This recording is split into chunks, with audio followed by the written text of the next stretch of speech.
the information gap, the night visitors. Let me tell you a bedtime story. Not the kind with dragons or heroes, the kind you think about later when the lights are off. Imagine this, tomorrow night something arrives, not with explosions, not with flashing lights, just quiet, careful visitors. They don't land on the White House lawn. They don't announce themselves. They do what any curious intelligence would do first. They look. They scan the planet. They notice the satellites humming above the atmosphere, the radio noise leaking into space, the scars of nuclear tests, the sudden spike in carbon, concrete, silicon. They dig a little deeper. They find ruins, cities buried under sand, stones stacked with impossible precision, tools that look premature. They run the numbers. They always run the numbers. And eventually, they reach a conclusion. A technological species appeared very suddenly. It accelerated at an unusual rate. And something important is missing. Not missing objects. Missing time. Because from their point of view, it looks like this planet slept for a very long time, and then woke up all at once. Now here's the strange part. That's not an alien conclusion. That's ours. This is where the bedtime story starts to feel off. Modern humans, people biologically like you and me, have existed for roughly 200,000 to 300,000 years. That's not a typo. Hundreds of thousands of years, and for about 95% of that time, almost nothing happens. No cities, no writing, no mathematics, no astronomy, no law codes, no monumental architecture, no kings, no empires, just small groups. Stone tools, fire, survival.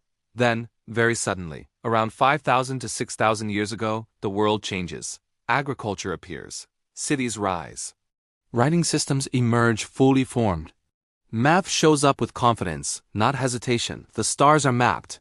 Time is measured. Society organizes itself under laws, rulers, calendars, and gods. It's not a gentle slope. It's a switch. I know what you're thinking. You're exaggerating. Progress builds slowly. That's how evolution works. And normally, you'd be right. But here's the uncomfortable question, the one most textbooks politely step around. Does progress usually work like that? Does a species fumble in the dark for hundreds of thousands of years, and then, within a few thousand, invent civilization, mathematics, astronomy, and bureaucracy? If this were any other field, technology, biology, even finance, we'd call that an anomaly. We'd circle it in red. We'd ask what changed. But with human history, we shrug and say words like inevitable or natural progression. Stay with me, because this gap matters more than it sounds. Imagine again those visitors, standing quietly above the planet, looking at the timeline of human activity. From their perspective, humanity doesn't look ancient. It looks newly activated, like a system that was dormant then suddenly updated. And that raises a childishly simple question, the kind a 5-year-old would ask without hesitation. What happened right before things started working? That's the question this book begins with. Not aliens, not gods, not machines, just a pause. A silence. A gap in the story so wide that once you notice it, you can't stop seeing it. And that's where the real bedtime story begins. What we're supposed to believe. Before we wander any further into strange territory, we need to do something important. We need to be fair. Because there is an official story of how we got here, and it deserves to be told clearly, calmly, without straw man or eye-rolling. If we don't understand the story we're supposed to believe, we can't understand why some parts of it feel unfinished. So let's lay it out. The mainstream timeline goes something like this. Early humans pick up stones. They learn to shape them. They discover fire. They hunt. They gather. They survive. Progress is slow, painfully slow, but that's expected. Nature doesn't rush. Then the Ice Age begins to loosen its grip. The climate stabilizes. Plants grow more predictably. Humans start experimenting, almost accidentally, with agriculture. Seeds become fields. Fields become villages. Villages bring storage. Storage brings ownership. Ownership brings hierarchy. Eventually, villages grow crowded enough that they turn into cities. Cities need organization. Organization creates writing. Writing creates law. Law creates states. States create kings. From this point on, the curve steepens. Technology feeds population. Population feeds specialization. Specialization feeds innovation. The world accelerates. It's a tidy story, comfortingly tidy. And at a glance, it makes sense. This version of history assumes something very specific: smooth, linear progress. One step leads naturally to the next. Each generation builds slightly more than the last. No sharp turns. No sudden leaps, just patience and time. And for many parts of human development, that explanation works just fine. But here's the strange thing I noticed when I was looking into this recently. Archaeology, the discipline we rely on to tell this story, isn't actually a record of everything that happened. It's a record of what survived. Stone survives. Bone sometimes survives. Clay survives if it's fired. But most things don't. Wood rots. Textiles vanish. Leather dissolves. Paper disappears. Knowledge that isn't written down evaporates with the people who carry it. Even more fragile than materials are systems. Teaching methods, oral sciences. Mathematical understanding that lives in practice instead of symbols. Failures, false starts, dead ends. Those don't fossilize. So archaeology doesn't give us a full movie of the past. It gives us a highlight reel, assembled from whatever happened to be durable. And this is where the story starts to wobble slightly. Because when you zoom out far enough, there's a stretch of time where we know humans existed, but we don't really know what they were doing. That stretch is enormous. Which brings us to a phrase we'll be using a lot in this book: the information gap. Put simply, the information gap is the massive silence between early humans existed and civilization suddenly appeared. It's the long pause where we assume progress was happening, because it eventually did, but assumption isn't evidence. To be clear, this is not the moment where I say, therefore aliens. Not yet. Not even close. This is the moment where we say something much more modest and much harder to argue against. The data doesn't match the confidence. We speak about early human history with enormous certainty, using words like inevitable, natural, gradual. But when you look closely, those words are doing a lot of heavy lifting. No one is lying. No one is hiding a secret textbook labeled the real history. But everyone is guessing more than they admit. Because the truth is, between the first anatomically modern humans and the first civilizations, there's a very long stretch where the story is mostly inferred, filled in, smoothed over. And that wouldn't be a problem, except for what happens immediately after the silence. Civilization doesn't ease into existence, it arrives with confidence. Writing doesn't start as doodles. It starts as accounting. Math doesn't start as guesses, it starts as systems. Cities don't start as experiments. They start as functioning organisms. Which leads us back to that uncomfortable, childlike question. If progress is slow and linear, why does it look like someone skipped a few chapters? That's not an accusation. It's not a conclusion. It's just an honest look at the story we've been telling and the quiet space in the middle where we've been filling in the blanks with faith. And once you notice that space, you start to wonder what might be hiding in it. Not answers yet. Just questions that refuse to stay quiet. Isn't this just coincidence? Alright, this is the part where we slow down. Because if I were sitting where you are right now, I'd be thinking the same thing you probably are. Come on, history is messy. Patterns appear when you zoom out. Maybe this is just coincidence. That's a reasonable instinct. A healthy one, actually. So let's walk through the objections together, one at a time, without trying to win an argument. Just to see what holds. Objection 1. Progress accelerates naturally. Yes, absolutely. Once a society reaches a certain threshold, innovation compounds. Tools improve faster. Knowledge spreads wider. The curve steepens. That part of the story makes sense. But here's the quiet follow-up that doesn't go away so easily. Why then? Why not 20,000 years earlier, or 50,000? Anatomically modern humans were already here. Our brains weren't suddenly upgraded around 3000 BCE. We were painting caves, crafting tools, navigating landscapes, telling stories. So what changed? Acceleration explains how progress speeds up. It doesn't explain when the ignition happens. And that timing right there is the part that stays oddly unexplained. Objection 2. We just haven't found the evidence yet. This one is also fair. Archaeology is incomplete by definition. Most of the past is gone forever. Every new discovery rewrites something we thought we knew. I agree with that. But if we accept that much of the evidence is missing, then we have to accept something else too. If we're missing evidence, how sure can we be about our conclusions? We often speak about early human history with a confidence that doesn't quite match the available data. We say this is how it must have happened, while quietly admitting that we're working with fragments. Missing evidence doesn't mean mystery solved. It means story incomplete, and incomplete stories shouldn't be treated as finished ones. Objection 3. This sounds like ancient aliens nonsense. I know, I really do. The phrase alone makes most people reach for the remote. So let's clear the air. Before aliens, before gods, visitors, or anything from the sky, we need to admit something far more basic. We don't fully understand our own origins yet. That's not radical. That's honest. This book isn't asking you to replace one belief with another.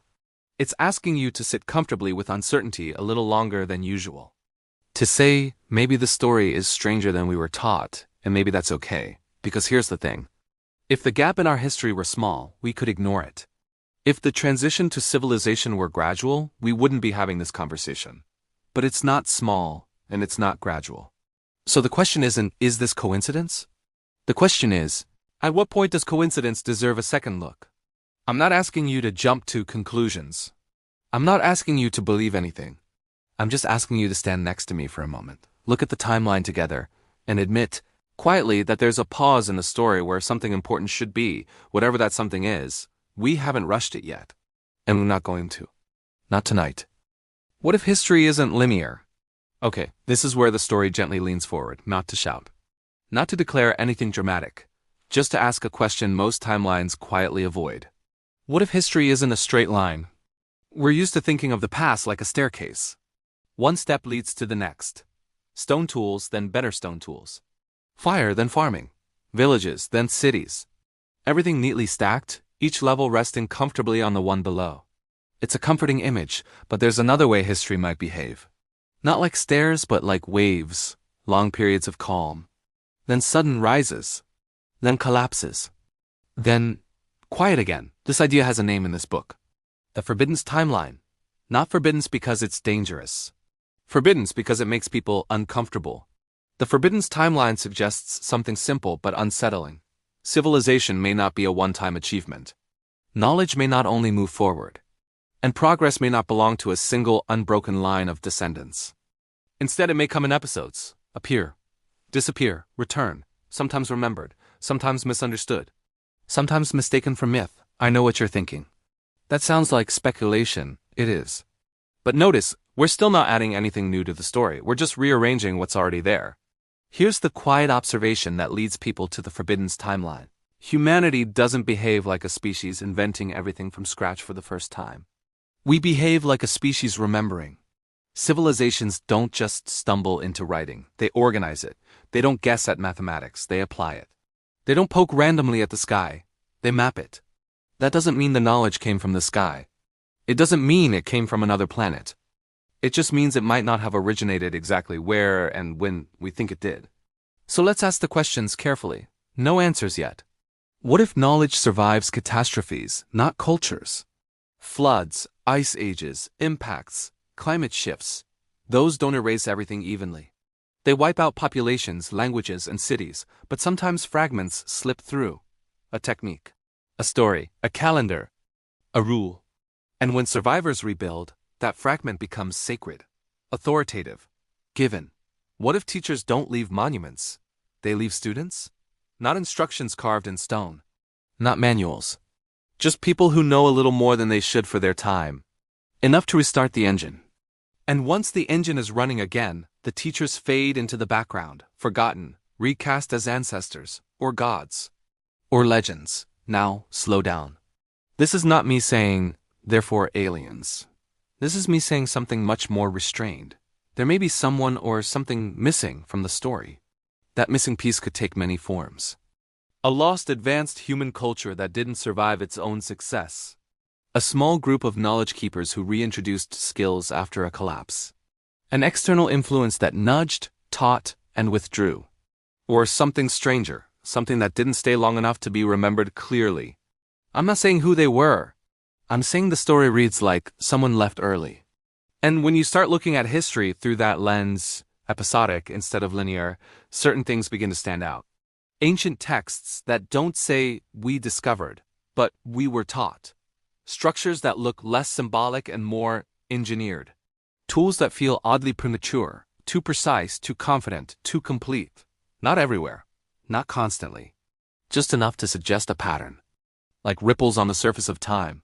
We'll get to those ripples. Slowly. But for now, just sit with the idea.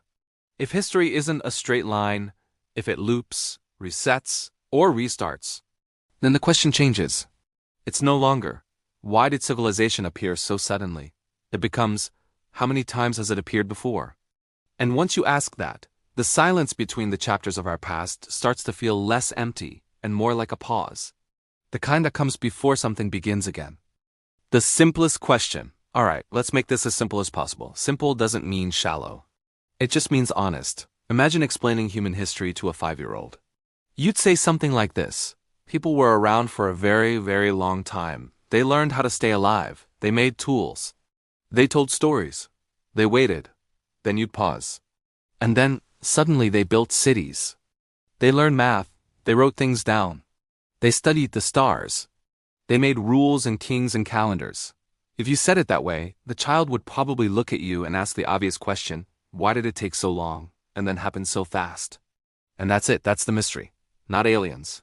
Not gods. Not ancient machines, just that. Humans were around a long time. Then suddenly we built everything. That's weird, and weird things deserve questions. The reason this matters isn't because we're obsessed with the past. It's because we're doing it again, right now. We're standing at the edge of another sudden jump. Artificial intelligence is accelerating faster than our ability to understand its consequences. We're editing genes, quietly, confidently, without fully knowing what versions of ourselves we're creating. We're reaching back into space, scanning the dark, listening for answers. Once again, we're not easing into it. We're flipping a switch. So here's the uncomfortable question hiding underneath all of this. If someone helped us grow up once, what happens when we grow up again? Do we repeat the cycle? Do we inherit the same silence? Do we become the ones who step back, observe, and wait? Or do we rush forward, assuming this time will be different, because it's us? This chapter isn't here to convince you of anything. It's here to leave you with a feeling, a quiet one. Whether ancient visitors were real or not, the scarier thought might be this, that our history isn't a straight line, that progress doesn't only move forward, and that we may be standing at the edge of another gap, wondering who will be watching us this time.